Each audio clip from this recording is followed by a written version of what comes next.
Hi, good evening, everybody. Good night, good evening, good afternoon, depending on where you're joining us from. We're here to have another set of couch conversations. My name is Pastor Jason, and I'm joined with, of course, we're partnering this month with the Abigail Initiative, and we're discussing life after loss. Every Tuesday at 7:30 p.m. Eastern Standard Time, we're going to be going live discussing different topics. And tonight, we're going to be starting with an interesting topic, starting off this series. We're going to be talking about abortion, and it is something that, or a topic that sometimes, as a church, we kind of try to shun away from time to time. But tonight we just want to talk about life after abortion, and we have a guest here with us to share, our guest to share the experiences from the church side, from the individual side, and we just want to do that this evening. And so I'm joined by Dr. Michelle Bell, Nikisha Laven, and Apostle Disha Thierry. And so it's wonderful to have them with me this evening. And so we just want to get right into it. And of course, they will tell you a little more about themselves when they begin to speak. And so we want to ask Dr. Michelle, could you share, you know, just tell us a little bit about yourself and then just share what your experience, at that point in time, what were the circumstances, and tell us a little bit about your experience. Yes. Yes, I'm Dr. Michelle Bell. I live in Arlington, Texas, with my entire family. We moved here from Rhode Island 34 years ago. And I'm a pastor and an educator, and just really just love the Lord and love what He's doing through my life. Initially, I really didn't know anything about abortion. And when I turned 16, I ended up getting pregnant. And my mother was frantic about her 16-year-old daughter having a baby and not being married. And so she, explained to me that I was going to need to have to get an abortion, even though no one in my family had had one previous to that. And so I ended up going to the doctor's appointment, only to her dismay that I was too far along and could not have one. So I ended up having her first grandchild, which she absolutely doted and just gave her life for, pretty much. And that kind of really started the journey. I think it was the just that subtle introduction into that process that the enemy, he let that linger in. So that didn't happen. I was 19 when I had my son, living on my own with two children, taking two buses to get to work. I was with my son's father. We were supposed to get married and everything, but he became very abusive, and I got pregnant. And there was a young lady that I worked with, and I shared it with her, and she said, "Well, why don't you just get an abortion?" And so there started my journey. She showed me where to go, and it was right in my neighborhood. I mean, when I look back and think about that experience, it's just like it was. You can see that it was the enemy's progression, in that time frame, because this is in the 70s, right? It was 79. And so, well, actually 1980, 1980, because I had my son in 79. And so that's really where that journey began, because I didn't want to have another child in that relationship, right? And so it happened again. And so I ended up getting another one. And to my dismay, the procedure was horrific. I still remember it to this day. It was absolutely horrific. No one in my family knew. And one cousin of mine, she had to watch my children so I could go to another state across lines, because at the second time I was way too far along. And I actually had to birth the child because I was like a couple of days away from the the maximum amount of time that you can have one. And I paid for it with my own money. So, I didn't really begin to see the effects of that decision until I got married. And then I get married to my husband at 27 with 3 children. And we're now trying to have a child, and I'm losing them. I'm miscarrying. So I miscarried 3 times. And the third time I was 7 months pregnant, 6.5 months pregnant. And in the state of Texas, if you miscarry after 6 months, you actually have to baptize the child, name the child, and you have to do a burial. I was very, very traumatized by that experience. I was in grief for over a year. Just really know it was God that really kept the family together, because I was just a walking zombie. And then the second year after it happened, I was better. I was in a new job. Things were going well. And then a child in our immediate family needed to be taken care of. And so we went and got him. He was 13 months old. We ended up adopting him. And through that process, a week later, I get pregnant with our child. So my experiences of trauma, grief, but then redemption, because I really felt like what God was saying to us, or to me, was that, hey, you save this child, you adopt him, you make him your own, and now I'm going to give you what you desire. So, that's kind of how it all flowed for me. Okay. As you mentioned that though, so thanks for sharing that summary, and of course there was a lot in that summary there as you started. Yeah. But you mentioned in terms of you had the physical challenges in terms of trying to conceive afterwards. Yes. But what was it like in terms of, were there any other outside of conceiving for you? Because we know everybody, their story is different. But did you have any other challenges physically, or what would some of the emotional challenge that you would have faced pertain? So was it different? I mean, because you said it happened a couple of times. Was it different? Did it become, was it harder? Was it easier? And how did you manage that array of emotions at that point in time? Yeah, I mean, the emotions, as women, we tend to put our emotions aside so that we can take care of our family, right? And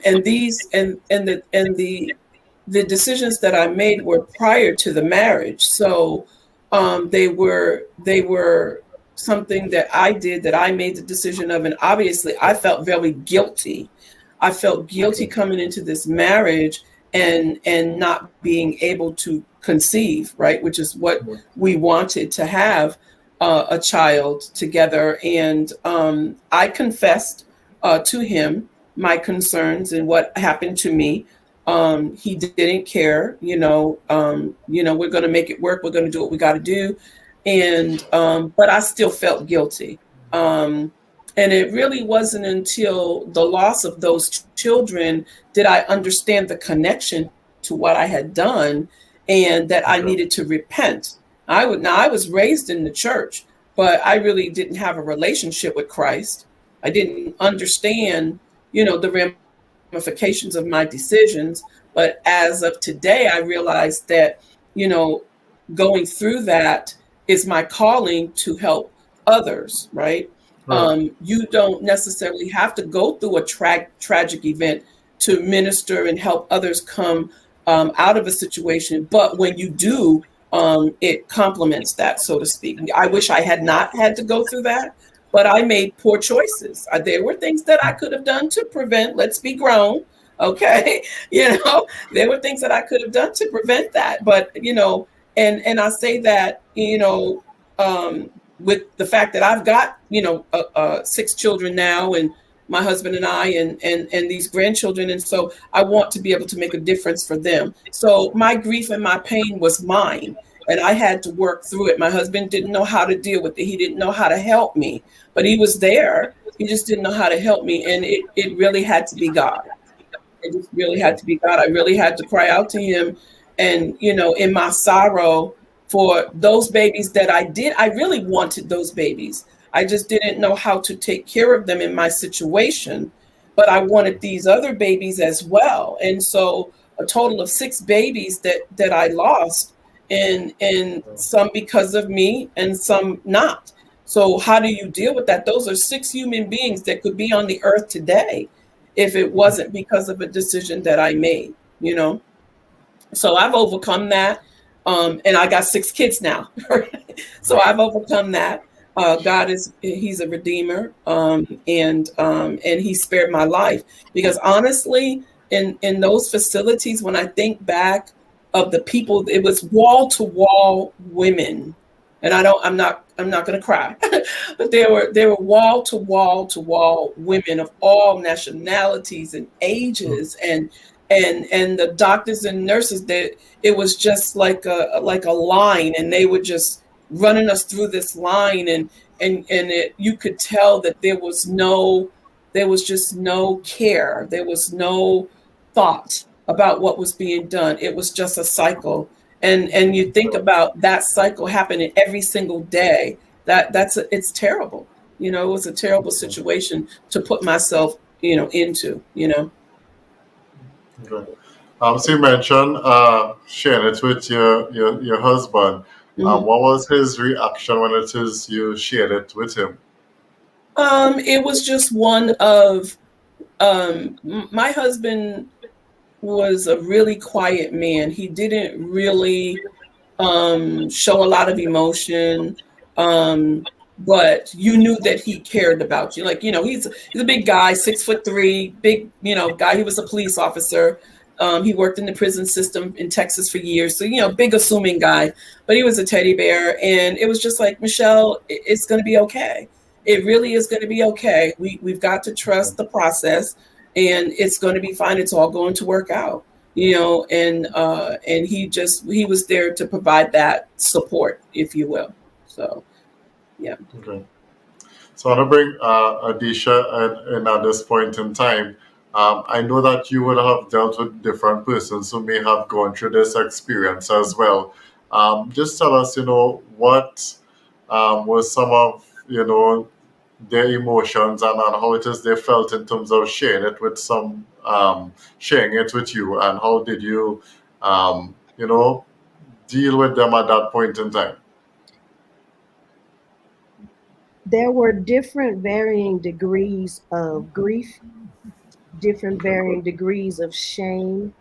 I can remember very vividly dealing with a person that was in her 60s.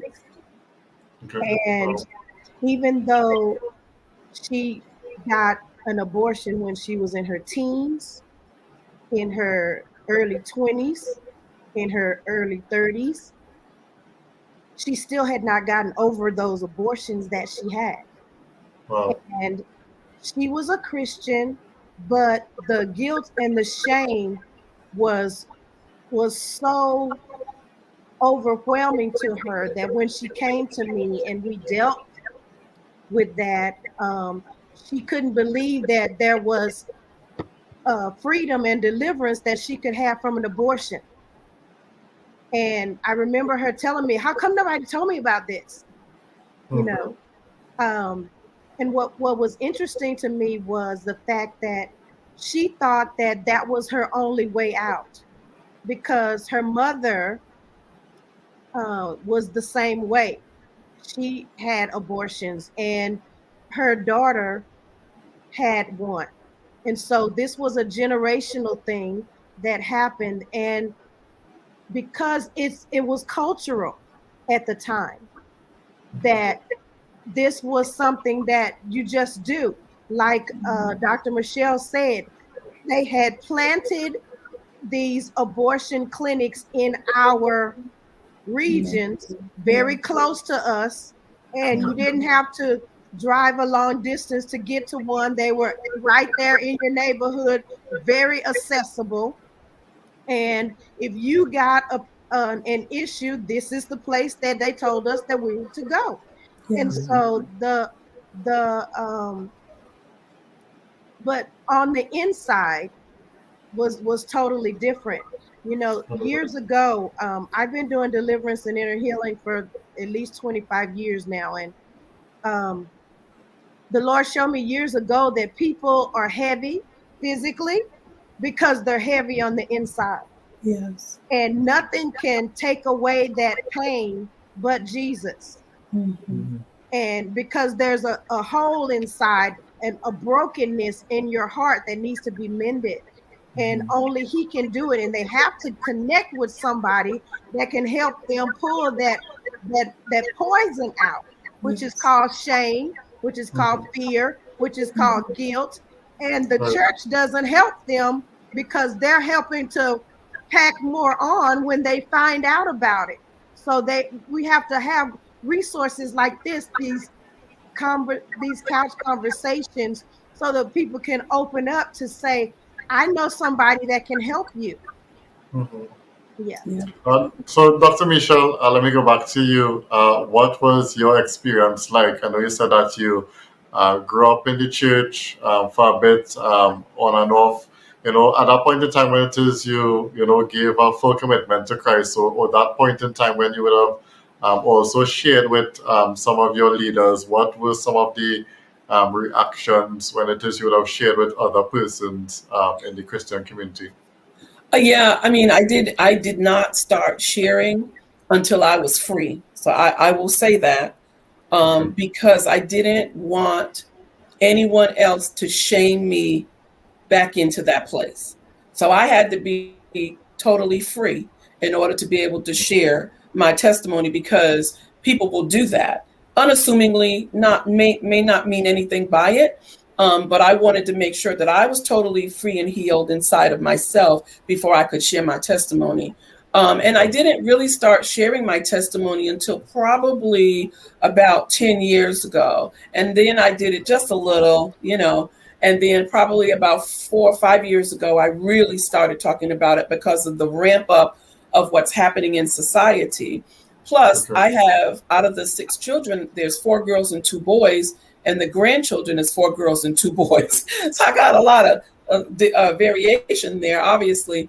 And so my goal was to make sure that it didn't get, that it didn't get passed on generationally. Okay. That was a real concern for me. When Christ found me for real, I was 38 years old. And that's when the turning point began in my life to understand how to combat generational issues in our family.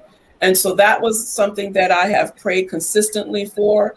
Whether I know that it was successful, it doesn't really concern me. It concerns me that I'm available for my daughters and my sons, if in case it's something with them, that I'm available for them to come to, right? And not shame them and not guilt them, because the Bible says babies are a blessing from God. So, irregardless of how that child was conceived, even though it was innocent, if they were not married, the baby is a blessing. And so we don't rejoice about the act, but we rejoice about the child. And so I just had to come to terms with that. And that's the testimony that I share with people. The church has to do a better job, in being available, providing resources, providing counseling. And we can't continue to keep shaming these young people. Or, it's obviously, to me, if we are killing millions of babies, right? Because we're killing millions of babies ever since this was introduced into this earth. That if a huge percentage of those people are Christians or have some form of faith, wouldn't that be an awesome disciple moment? Wouldn't that be an awesome discipleship moment for the church? To be Yes. there for these people, right? So the church would grow even more by leaps and bounds, because we would be there for them and not condemn them. So that was my, role in speaking out to leaders and congregations about this issue. I'm very passionate about it, and I hope and pray that we're going to be able to have some impact and change, with this discussion today. So let me ask you a question. What are some of the um, things that persons would have said that, like when it is you actually began to share, I'm sure not all the views would have been pleasant. What are some of the unpleasant views or comments that you may have received when it is you started to share your story? Well, people, they're not going to say anything to you most of the time. They're going to have their own conversations. But I can imagine that you begin to think about that person and how they grew up, and is their faith really God? Is their commitment to Jesus really real, right? Is this person, well, what kind of life did they live, that she got pregnant at 16, but that's what we do. We shame and judge people, and you don't know the whole story. You don't understand the plight. You don't understand the story. I was a young girl, and now I know what my issues were. I didn't know then because I was a teenager, right? But my issues were that I didn't have a father in my life. To this day, I do not know who my biological father is. I know a name, but I never met him. And my mother's husband left when I was 12 or 13 years old, which they say is a very intricate age in a child's life to leave. He was the only male figure that I had besides my two uncles. And my uncle left when I was 13. One of my uncles, both of my uncles were my favorite uncles, but one of them left and went to California, and the other one had his own children to deal with. So I didn't have a male figure in my life. Okay. So a young girl not having a male figure in her life, you're seeking love, from all the wrong places. I didn't know that's what I was doing. I have lots of women in my family, so I had that encouragement. I had that foundation, but there was still something missing inside of me. So when leaders and people begin to judge others when they give their testimony, you got to understand the whole story. Right. And there's more to me than that one act. Okay. Yeah. And I look at my children, the things that I've done in my life, I've only done them to myself. I said to myself, I never hurt anybody. I never lied on anybody. I never cheated on anybody or anything, right? I thought I was living a good and righteous life. But God reminded me, well, you might not have done something to someone else, but you did something to me, right? When I committed those acts, and when I sinned, anytime that I sinned, it was against God. So, we got to put those things into perspective. It is a sin, no matter how we look at it. But what I got from that with my own children is I don't look at my children who they are today. I look at them as to who they will become in their future, and then continue to pray that through. So Disha, as a church leader, you said, different persons would have come to you. Have any of them would have shared some of the experiences they may have had with other church leaders or other church folk in terms of how they may have treated them in terms of the issue and why it is they had to keep it hidden? I don't believe so, because of the stigma that is attached to it. The person that I made reference to that was 60 years old that came to me was somebody that knew that I did deliverance, and they were referred to me. And so normally in church settings, because there's not a culture that is created of this is a no judgment zone, that's not something that's really thought of or taught, because people shun away from certain things. I don't know why it is. Culturally, we categorize certain sins as these are okay, but these are really no, and those are considered the no-nos, the taboo, and you can't talk about them. You can't get any real relief from them, because they are those that are to be put over to the side and not touched. So we, like she said, we need to change these things and make a difference for other people to really get the help that they need, because there are millions around the nation every year that women are deciding to do this. And it doesn't have to be that way. So, Nikki, let me bring you into the conversation at this point in time. What has been your experience with this topic and dealing with persons as well, and also being involved in church? And I know that coming from, in terms of, even Trinidad and Tobago, what are some of, the things that you would have dealt with dealing with this topic, and even from a church perspective as well? Well, as a leader, hi everybody. As a leader, you always have to present yourself as, I am here and this is a judgment-free zone. And the culture that we came from is a very, I want to say, close, family knitted kind of culture. And as everybody speak, is a no. I mean, abortion.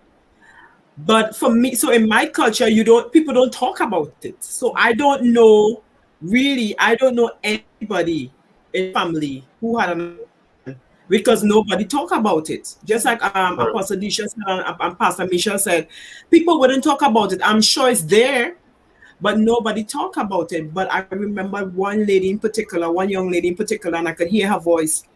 And she said, I'm not talking to you as a pastor. I'm talking to you as a friend. So she wanted me to categorize. So I'm telling you something as a pastor because I don't want you to preach at me. I'm telling you something as a friend so that when I tell you as a friend, you would respond as a friend.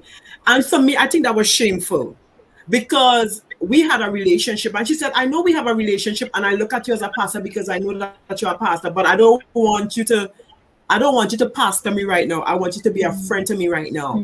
And that stuck with me. And that was about 5 or 6 years ago. And it stuck with me because I'm like, wow, what about this person who have been dealing with this issue for a long time? And the person really wanted to talk about it, but she really didn't know who to go to.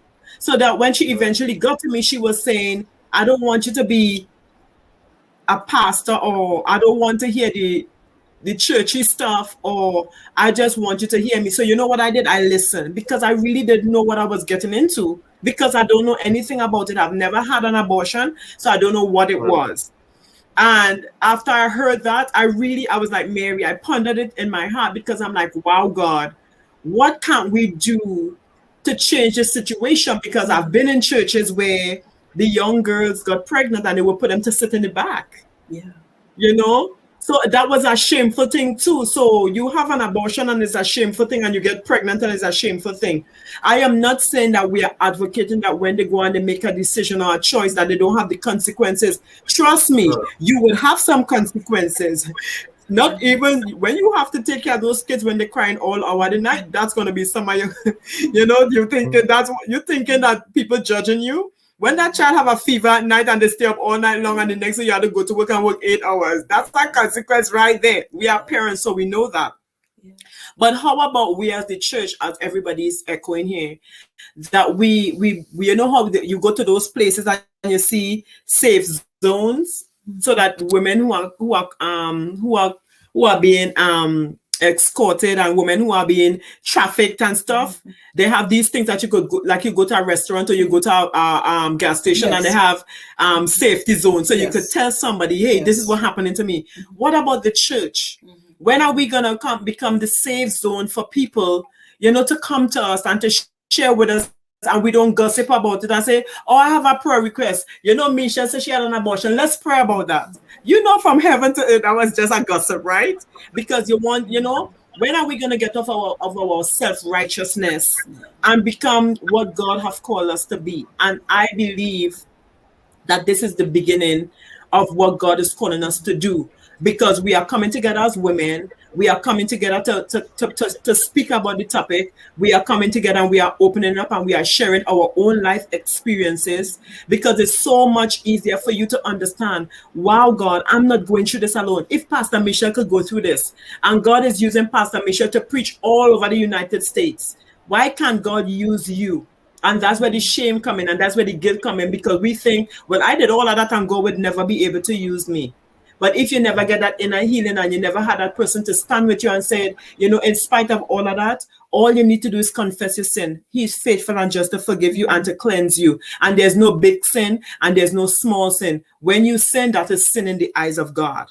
And so for me, that's where I really think that God is taking us at this point in time, because it's a loss. They go through all the hormone change, they go through all the different things, just like somebody who had a miscarriage or who had a stillbirth, or even you had a child. Did you hear Pastor Michelle say that when she had one of those abortions, it was days away from the cutoff point, because there are certain cutoff points. Right now, there was a congresswoman that was having a filibuster. She stand for 18 hours so that you could have an abortion at 7 months. I had a miscarriage at 7 months. I had to go to the doctor office and push that baby out. I had to do all of that, and I'm telling you, that was painful. So I could only imagine you doing something behind the scenes with no love, no care. You're just going through a line like a number. And I mean, that to me, that in itself is just, I can't even imagine, as a young lady having to make that kind of decision. And then when you make the decision, you have to deal with all the guilt and all the shame and everything else on top of, you knowing that, well, if I didn't have sex, I wouldn't have because that's the first thing people will say. So why you're a Christian, why are you having sex? Right. But we are Christians and we lie, but at the same time, we really have to get into a position where we become a zone where people would really want to come and talk to us, and that we could use that as an opportunity to minister to people. I think we're going to win people more if we open ourselves and become more available to minister to people than to cast judgment. And as Pastor Michelle said, before you understand the process, because some people have abortion because they were raped. True. People have abortion because they were molested. People have abortion because of so many different reasons, and none of them may be right, because you know what? We have choices we could make. We could put them up for adoption. We could do all kind of stuff, but we don't know why people do what they do. So the first thing we need to find out is the why, and then I think we could proceed from there. Right. As you mentioned, that is an important point. A lot of the times I think we really tend to judge people based on the past. Like sometimes you might see, that certain things that they may have done, and we tend to look at the past, and we kind of stop looking at what God is doing in somebody's life now. And we when I look at it, sometimes we so much look at the person in the past, and we just hold that still picture of them. And so even though that they begin to change and God has begun to make change in them, we still hold that this is the person I know. Well, they used to thief, so they're still a thief. Or, they used to cuss, and so they still cuss, and that kind of thing. And again, there's not we condone anything and say it's okay, but at the end of the day, our role as the church and as believers is to really make sure that we offer that support, because sometimes the circumstances may have been different at the point in time. Most persons may have made choices that they would have thought that was best at that particular point in time. But Michelle, could you share a little more in terms of, so I know that now you talk with persons, and so what are some of the challenges that persons share with you at this point in time in terms of, what are some of the, and you mentioned some of them already, but when you speak to persons and they come up to you and they share their experiences, what are some of the experiences they have in terms of emotional challenges, physical challenges, or even where you may have met persons who, in the Christian community, who may have done that in the past, and in terms of if they shared with persons, if you could just give us some insight into some of the experiences that you've had with some of these persons. Yeah, I mean, the physical challenges are that you may never have a baby again. Because depending on where you went and who the doctor was and what type of procedure, and care you were getting, many of these women can't have a child again. So that's pretty traumatic. And so then you got to figure out what can you do to, overcome that. Adoption is always an opportunity. to be able to fulfill that void. Yeah. The other thing is relationships, because the enemy has, and I'm not going to get too churchy because it's not really a churchy thing. It's a human being thing. It's a thing that God has advised that, he believes in family, the family unit. And when we're committing these, when we're making these choices, we're really working at the family. We're tearing the family apart. And I know that we're talking about women, but men are traumatized as well.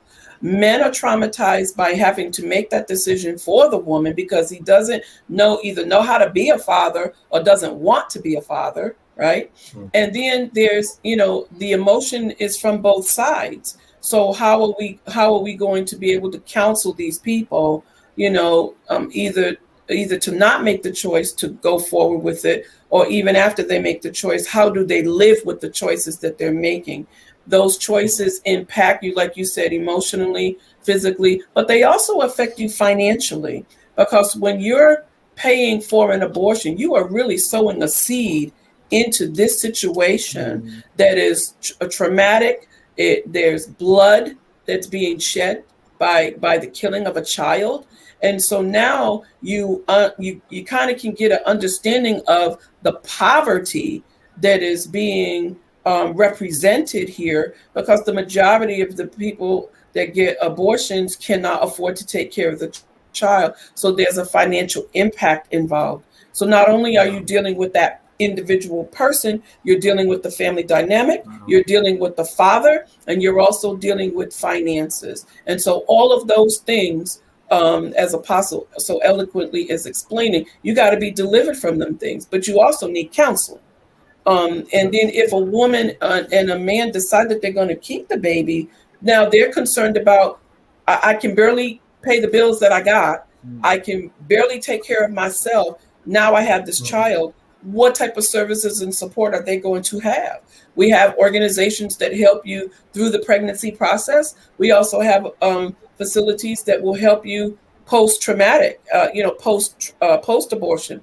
But we don't have the care from the church or from any organization. There's not many out there that provide the services after the woman decides, or the father decide that they're going to keep the child. So they're making a decision based on a future event that they don't know what the outcome is. And that's where our faith comes in, our family structure comes in, as a unit. We've got to be that family that I've taken care of grandchildren and great-grandchildren. I am that grandmother, because at the end of the day, I'm so grateful that the child is here, because they could not be, based on a decision.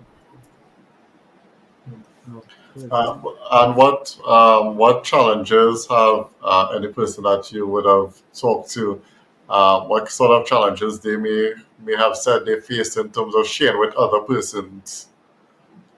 Did they have any what were some of the responses that they would have gotten? And because I'm sure some people would have come and tell you, well, they're glad that you're open about it, and when they're sharing with you, it's different. So what sort of experiences they may have had otherwise? The experiences are, varied. Some of them, because I was able to talk to you and really understand, because a lot of times women don't really understand the ramifications of it. It might be their first time.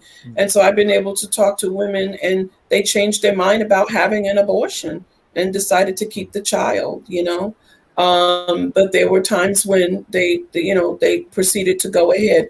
And unfortunately, I never saw the person again, the particular person, never saw them again, because again, now they're filled with shame and guilt, even though I didn't guilt them or shame them, but they felt it, because you can't control how somebody else feels, but just letting people know through this avenue of what we're doing today, that there is help, for others, to be able to overcome this situation and make the right choice.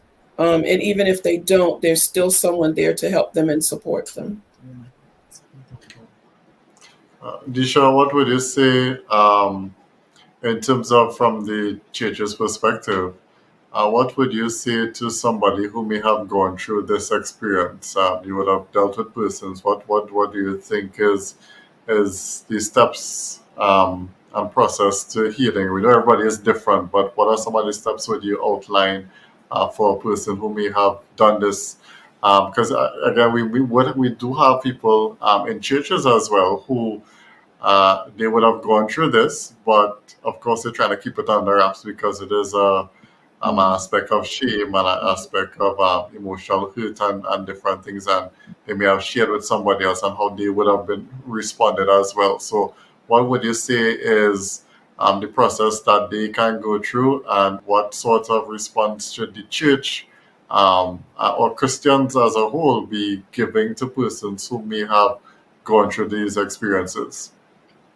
I would tell the person, if they're coming to me, we try to create one of those free zone areas, and to let them know that you're in a safe place. A person, if they're gonna receive any type of real transformation, real healing, they have to know that they're safe. Otherwise, it's gonna bounce off. It's not gonna penetrate. And once they know that you're real, it's kind of like an adopted child, going into a foster home.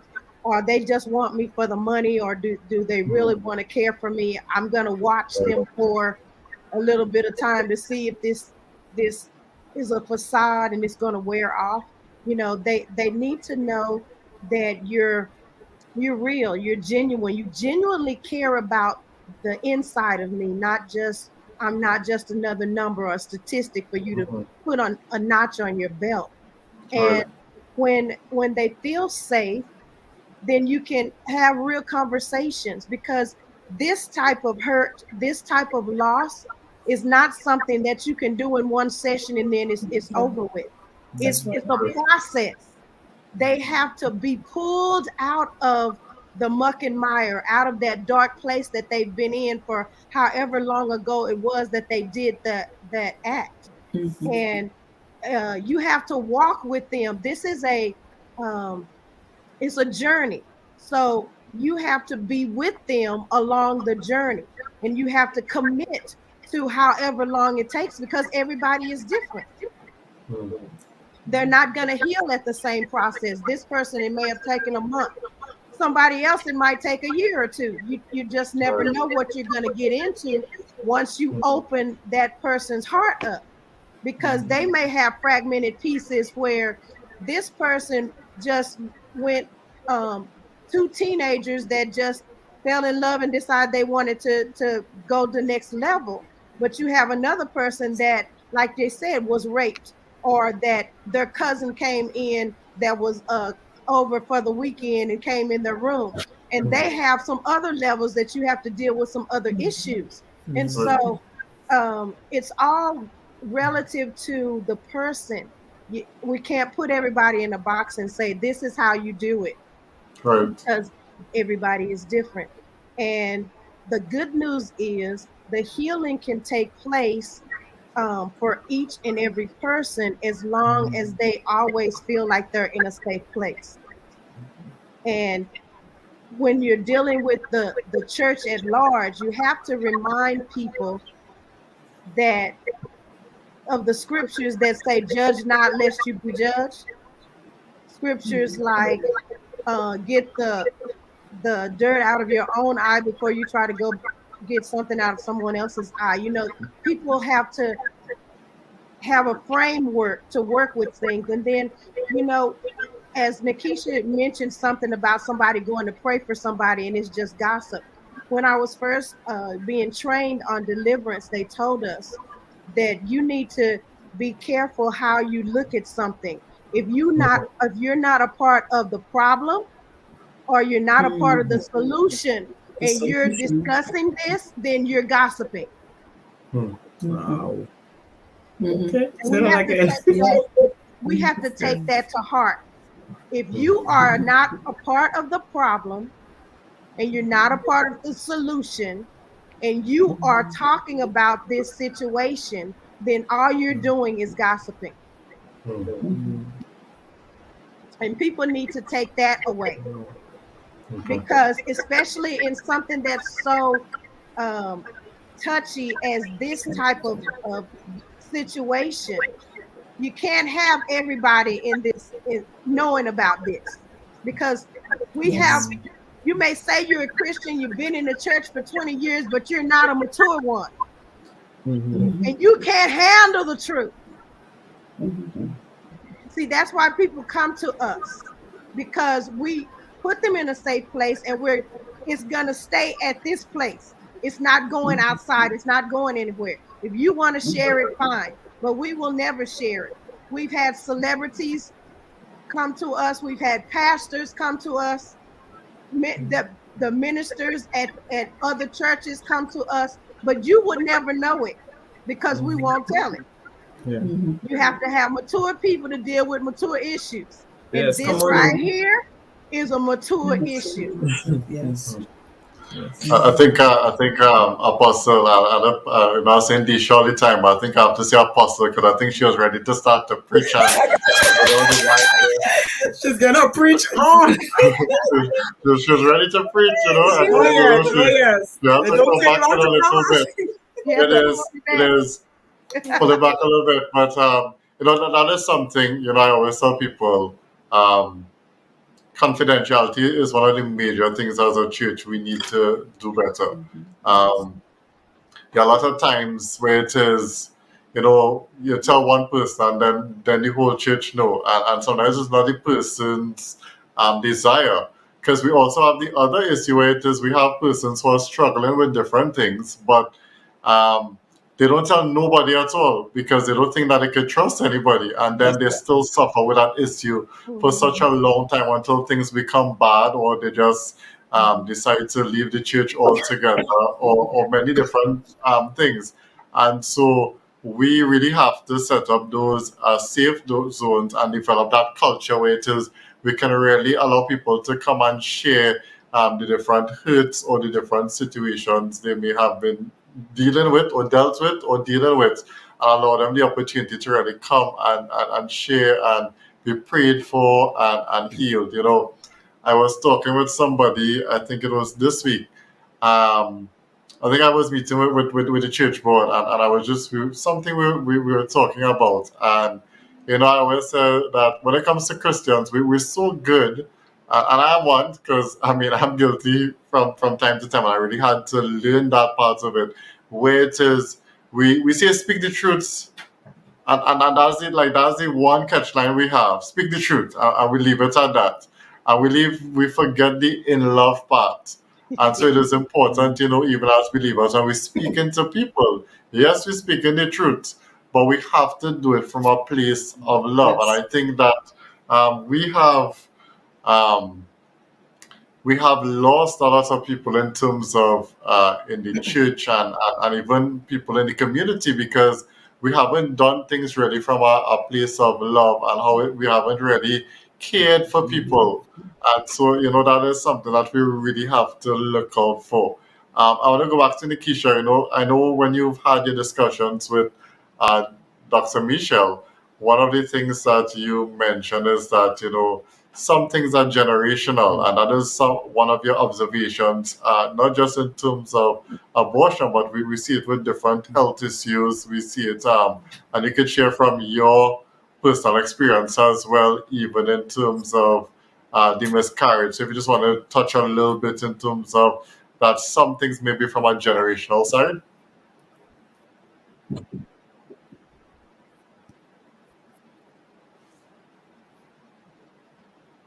I went to the same church with Pastor Michelle, and I was talking to Pastor Michelle one day because I know she was just somebody. Pastor Michelle is an open person that you could just walk up to her and talk to her. That's the relationship I have with her. Mm-hmm. And as I went through the miscarriage, because I was telling her, do you believe it's 10 years? And she was like, no way. Mm-hmm. And I was talking to her, and she was almost in tears, because she was like, there you are, going through this because you had a miscarriage, and that wasn't anything that you did, but I had an abortion. And for me, that really, it spoke about her character and it spoke about the person that she is.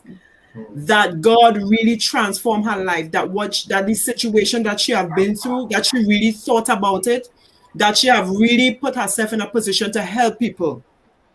So for me, that was always something that I desired to have a conference or something for her to speak. And over the years, Pastor Michelle and I have shared so many different conversation and so many different things that we want to do that is so unusual, because I may want to do it from the standpoint that I am, but she also wants to do it from her standpoint. So for me, that was really unique. And even speaking about Apostle Disha, when I had the miscarriage, she was the one that walked me through inner healing and helped me to look at the generational things, because I never knew that my mother had a miscarriage before I did. And when we went on my husband's side, which is Warren's side, his mother had a miscarriage, but nobody talked about it because we never knew about it. So she took me through that process of going through some different things and bringing and helping me to heal from the inside out. And I really appreciated that. But what about these women who are going through abortion and they don't have that? What about, so that's how I always that's how I looked at this. That even praying about having this conversation, I was like, God, and I believe it's the Holy Spirit that really dropped this in my spirit, to have women to come on to share their story, because so many times, or so many, we could always try to analyze a situation or try to figure out how we could plug ourselves into a situation, but yet nobody could tell my truth for me. As you said, speak the truth, but nobody could tell my truth, because you could say whatever you want to say, but my truth, there's three sides of a story: your side, my side, and God's side, the truth. And we have to come to a place of letting people speak their truth and having a safe place to speak their truth, and knowing that even when they speak their truth, they're not going to be judged for it. And that's why that's what I believe, that this community and this coach conversation is important.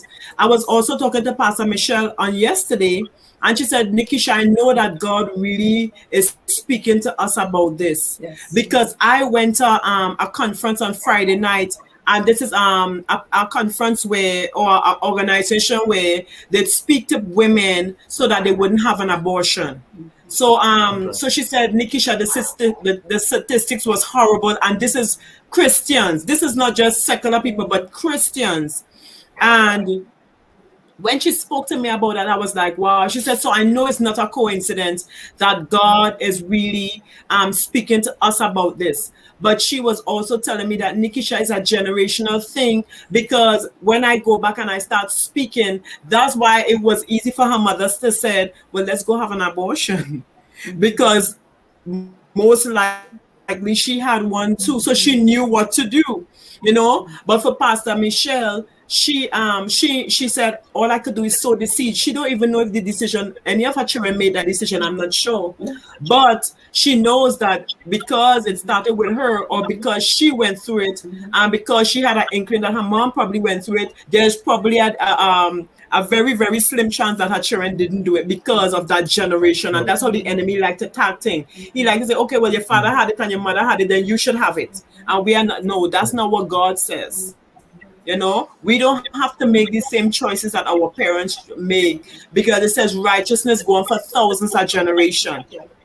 So if we have righteousness for thousands of generations, then we could have sin and poverty and death and diseases for thousands of generations. Why don't you let it stop with you? Why don't you have the conversation? Why don't you say, God, in spite of all of that? Because if Pastor Michelle never told me that she had an abortion, she's a mighty woman of God. When she's flowing in the prophetic, we ain't thinking about no abortion. We are looking and seeing God use her to set people free. So unless she tell you her situation, you would know that. But then when she tells us that, why does it change? Yeah, and to interject you a little bit, I was really thinking about that just now. There are so many persons who have stories, but they don't share because they feel like they might be vilified in the community that should be sometimes looking and see, oh my gosh, Christ has really changed this person and brought them from a particular place and brought them to where they are now. But we cannot, again, try to dwell on what has happened before. And that doesn't help because you have these persons who can share stories on different topics that one can help and support somebody who may be going through it or who have gone through it, or help prevent somebody from, when it is they dealing with a particular situation, it could be like, oh, I remember Pastor so and so sharing this situation. So, maybe I can deal with it this way because they will give tips.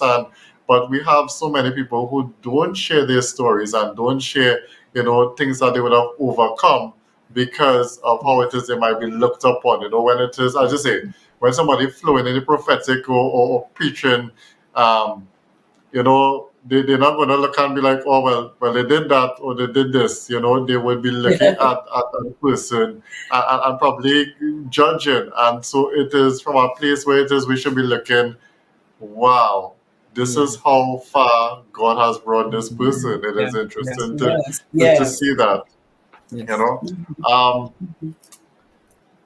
Dr. Michelle, do you have anything else you'd like to share in terms of this topic as we begin to wrap up? Yeah, I think I will clarify that my mother actually took a friend to get an abortion. And so that's where she came from, her experience with it, right?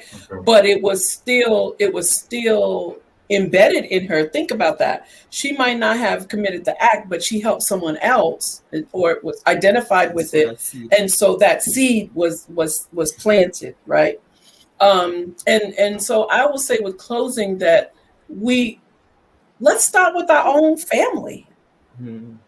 After people hear this message, right? Let the people start with their own families. Let them give testimonies to their children and grandchildren about what they've gone through. Let's begin to be transparent. I was raised in the 60s.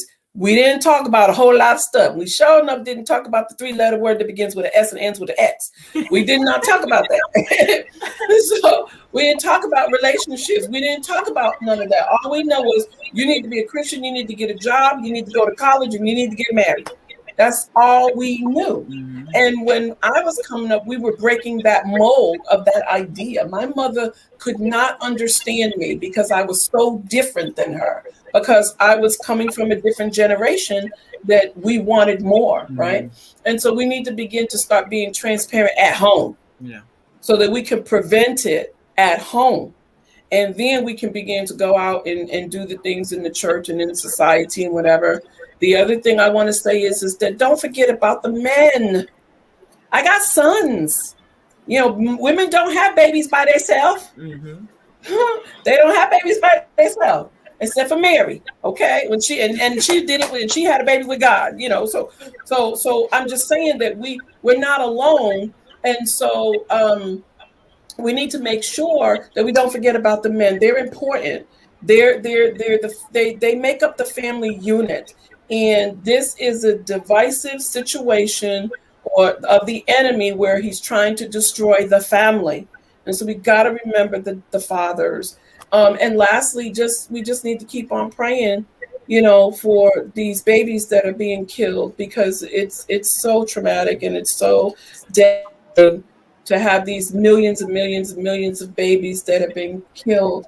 And how do we replenish the earth, which was the main mandate that we were given, when God created the Adam and Eve and the generations after that, that we were supposed to be replenishing the earth. And we've got to realize that the United States and any other country for that matter, they have to deal with this situation one way or the other. They got to deal with it. So.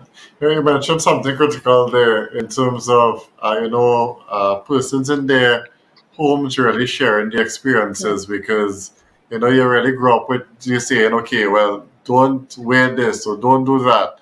But there's no explanation that comes with it in terms of, well, this was my experience, or this is what it is happened to me, or the reason why you're not supposed to do this is because it's related to scripture.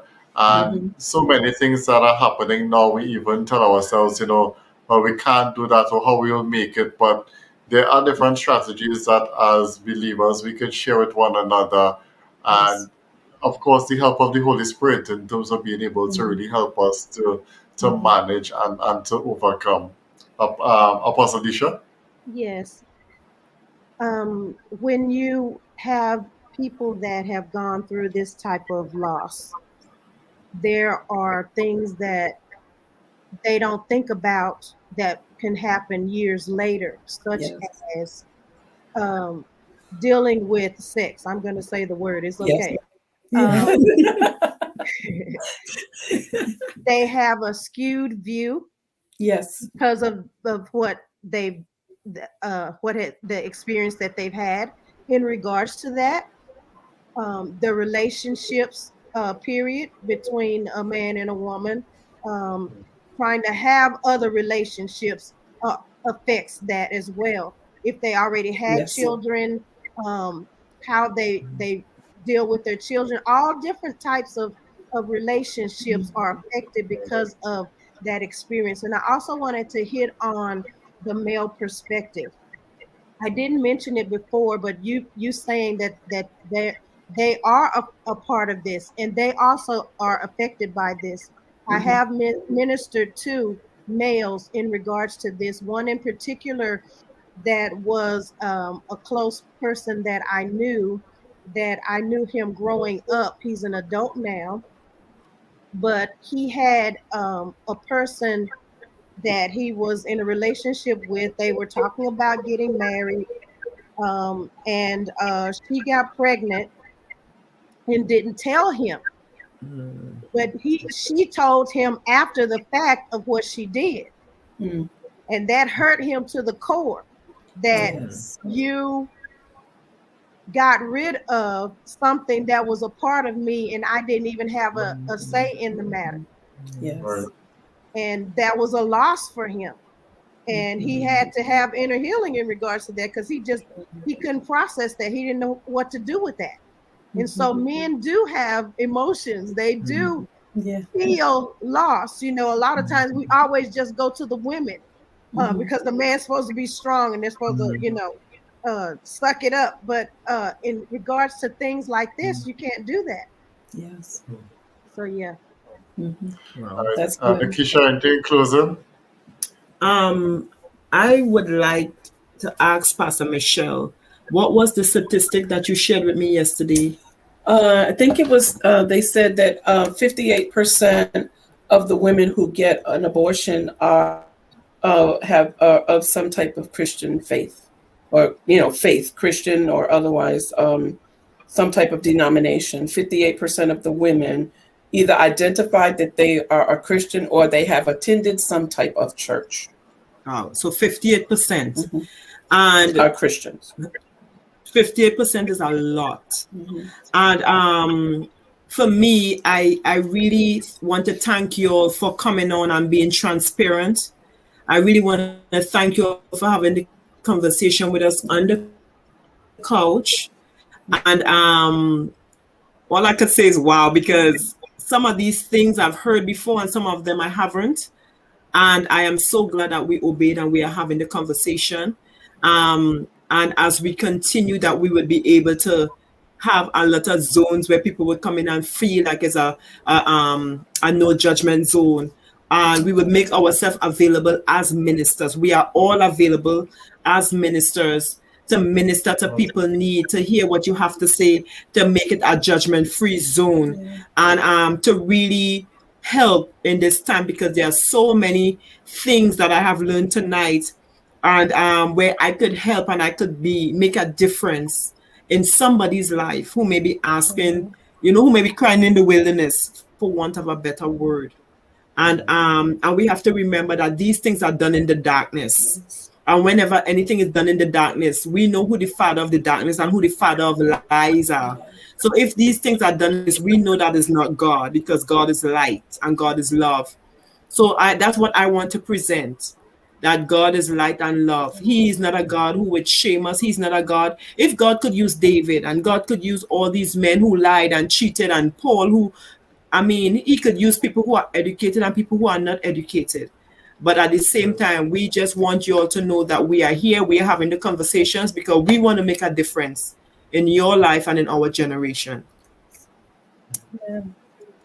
All right, so this brings us to the end of our first conversation. Of course, if you want to connect with us, you can connect with the Abigail Initiative on Facebook, and the email address is there as well, the Abigail Initiative at gmail.com. You can also connect with us at Freeport Wesleyan Holiness Church via Facebook Messenger as well.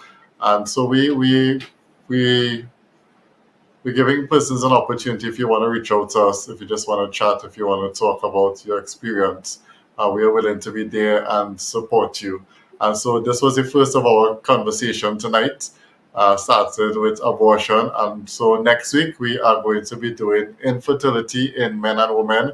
We're going to have this conversation as well. And so we just want to thank you very much for joining us tonight. And let's just continue to be transparent, and let's continue to just talk about conversations where it is, especially as a Christian community, we need to be there for people and help and support where we can. So hope to see you next week when we have our other conversation. Again, thanks to all the guests, and Nikisha, Dr. Michelle, and Apostle Disha. And so see you guys next week. Have a wonderful week, everybody. Take care. Bye-bye. Bye.